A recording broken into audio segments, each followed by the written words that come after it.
রেলের বিভিন্ন সমস্যা এবং যাত্রী পরিষেবার মনোন্নয়নের দাবিতে আগরতলা রেল স্টেশনে স্টেশন ম্যানেজারের কাছে ডেপুটেশন প্রদান করল এসইউসিআই সংগঠনের নেতৃত্বরা। জানান, দীর্ঘদিন ধরে যাত্রীরা নানা ধরনের সমস্যার সম্মুখীন হচ্ছেন। স্টেশনের পরিকাঠামোগত ঘাটতি, পরিচ্ছন্নতার অভাব, নিরাপত্তা ব্যবস্থা, পানীয় জল ও শৌচাগারের সমস্যা, পাশাপাশি ট্রেন চলাচল সংক্রান্ত বিভিন্ন অসুবিধা নিয়ে সাধারণ মানুষের মধ্যে ক্ষোভ বাড়ছে।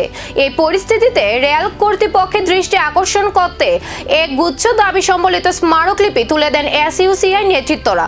তাদের দাবি, যাত্রী স্বার্থে স্টেশনের সার্বিক উন্নয়নের পাশাপাশি প্রয়োজনীয় পরিষেবাগুলিকে আরও কার্যকর ও যাত্রী বান্ধব করে তুলতে হবে। সংগঠনের মতে, রেল সাধারণ মানুষের অন্যতম প্রধান গণপরিষদ ব্যবস্থা।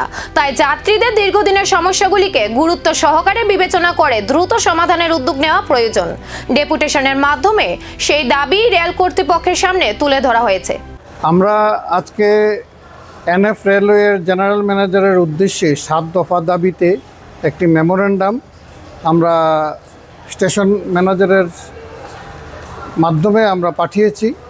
আমাদের দাবিগুলি হচ্ছে আগরতলা থেকে করিমগঞ্জ এবং আগরতলা থেকে সাবরুম যে লোকাল ট্রেন তার বগি সংখ্যা বাড়ানো, আগরতলা করিমগঞ্জের ক্ষেত্রে অন্তত 15টা বগি এবং সাবরুমের ক্ষেত্রে 10টা বগি, এবং এখান থেকে যে নারেঙ্গি যে ট্রেনটা যাচ্ছে প্রতিদিন ত্রিপুরা রাজ্যের প্যাসেঞ্জারদের সরাইঘাট এবং নর্থ ইস্ট দিল্লি এবং কলকাতার যে 2টা সুপারফাস্ট ট্রেন সেটা ধরার সুবিধার্থে ট্রেনটাকে এক্সটেন্ড করে কামাখ্যা পর্যন্ত নিয়ে যাওয়ার আমরা দাবি জানিয়েছি। যাত্রীদের নিরাপত্তার দাবি জানিয়েছি এবং আমরা দাবি জানিয়েছি ধর্মনগর শিলচর ধর্মনগর সকাল বিকাল যে ট্রেনটি পূর্বে ছিল সেটা পুনরায় প্রতিদিন যাতে চালু করে।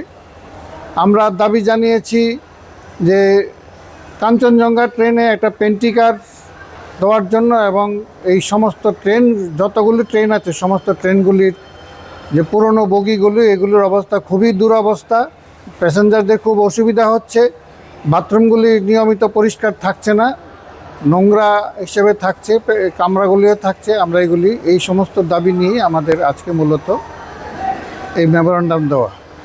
ডেপুটেশনের পর রেল কর্তৃপক্ষের তরফে বিষয়গুলি খতিয়ে দেখার আশ্বাস দেওয়া হয়েছে বলে দাবি এসইউসিআই নেতৃত্বদের। তবে যাত্রীদের দীর্ঘদিনের সমস্যার বাস্তব সমাধান কবে হবে, এখন সেই দিকেই তাকিয়ে সাধারণ মানুষ।